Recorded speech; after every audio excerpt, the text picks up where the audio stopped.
Welcome to Kenton's videos. Enjoy the video. In this video, I will explain how to get your Telegram code by call. First, open the Telegram application on your smartphone or tablet.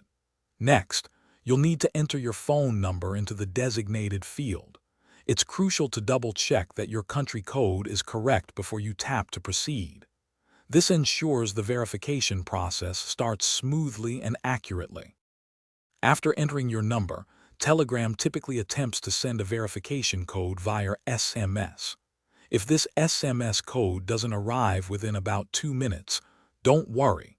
You'll then see an option appear, usually labeled Call Me or Get Code by Call. Simply tap on this option to request an automated phone call to your registered number. Once you've requested the call, your phone will ring almost immediately.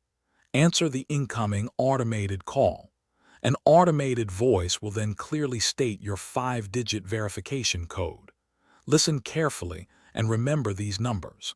Quickly enter this code into the Telegram application within a few minutes to successfully complete your account setup or login.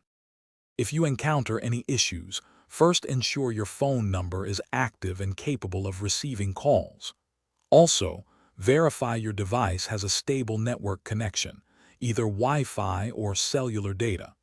If problems persist, try restarting the Telegram application or even your entire phone. These simple steps often resolve common verification difficulties, getting you connected quickly. Thanks for watching. Consider subscribing if we helped you.